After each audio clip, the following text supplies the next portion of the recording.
حفظ الایمان کتاب آئی، اس میں مولوی اشرف علی صاحب نے حضور صلی اللہ تعالی علیہ وسلم کے علم غیب پر بحث کرتے کرتے یہ کہہ دیا، حضور کے علم غیب کی کیا تخصیص، یعنی ان کی کیا خصوصیت ہے؟ اتنا علم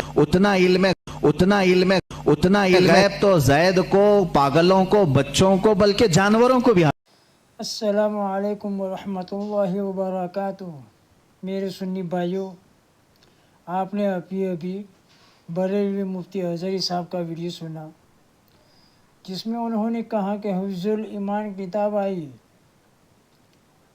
یہ حفظ الایمان کتاب کا 15واں نمبر کا پیج میں سامنے لے کے ہی بیٹھا ہوں، جس کتاب آئی جس میں مولانا اشرف علی تھانوی نے حضور صلی اللہ علیہ وسلم کے علم غیب پر بحث کرتے کرتے یہ کہہ دیا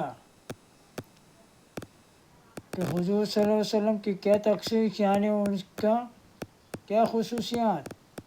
اتنا علم غیب تو زید، عمر، بلکہ ہر سبھی مدنو حیوانات کو بھی ہے۔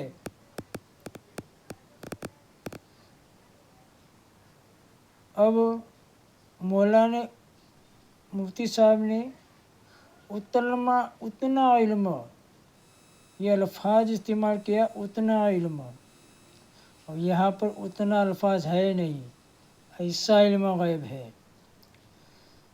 تو مفتی صاحب، آپ سے عزیزانہ گزارش ہے کہ علماء اہل سنت والجماعت احناف دیوبند کے پیچھے چلتے رہو، انشاءاللہ جنت میں جاؤ گے۔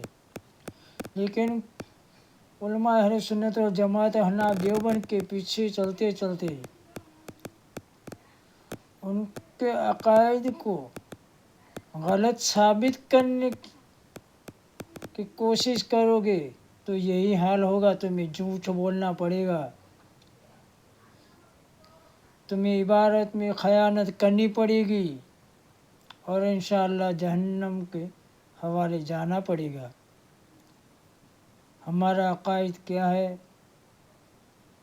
تمہیں فکر مت کرو، تم اپنے عقائد کی فکر کرو اور جنت کے حقدار بنو۔ اتنا بھی جھوٹ مت بولو، یہاں لکھا ہے ایسا اور تم کہتے ہو اتنا۔ آپ کو صاف صاف سمجھا رہا ہوں کہ ہمارا عقیدہ ہے، اہل سنت والجماعت احناف دیوبند کا عقائد ہے کہ اللہ کے بعد سب سے زیادہ مخلوق میں اللہ کے بعد مخلوق میں سب سے زیادہ میرے آقا صلی اللہ علیہ وسلم کے پاس علم غیب ہے۔ یہ ہمارا عقیدہ ہے، اور میرے آقا صلی اللہ علیہ وسلم کے پاس جو علم غیب ہے، اتنا علم غیب تو پوری مخلوق جمع ہو کر بھی نہیں کر سکتی۔ یہ ہمارا عقیدہ ہے۔ تمہیں ہمارے عقیدہ کے پیچھے چلنا ہو تو چلو، لیکن امت کو گمراہ کرنے کے لیے اور اپنے آپ کو حق بتانے کے لیے ہمارا عقائد لے کر ان میں ملاوٹ کر کے امت کو گمراہ مت کرو، اور تم خود گمراہ مت ہو جاؤ۔ صاف صاف لکھا ہے ایسا علم غیب، اور آپ کہتے ہو اتنا علم غیب۔ نعوذ باللہ ثم نعوذ باللہ۔ جو یہ کہے کہ میرے آقا صلی اللہ علیہ وسلم کے پاس جتنا علم ہے اتنا علم کسی مخلوق کے پاس ہے تو کافر ہے، مرتد ہے، جہنمی ہے۔ تمہارا یہ عقیدہ ہو سکتا ہے، لیکن ہمارا عقیدہ قطعی نہیں ہے۔ تمہارا عقیدہ تمہیں مبارک مولانا، تم اپنے عقیدے پہ حق ہو تو چلتے رہو، لیکن ہمارے عقائد پر نظریہ مت ڈالو، ورنہ تمہاری عقل اس طرح ختم ہو جائے گی۔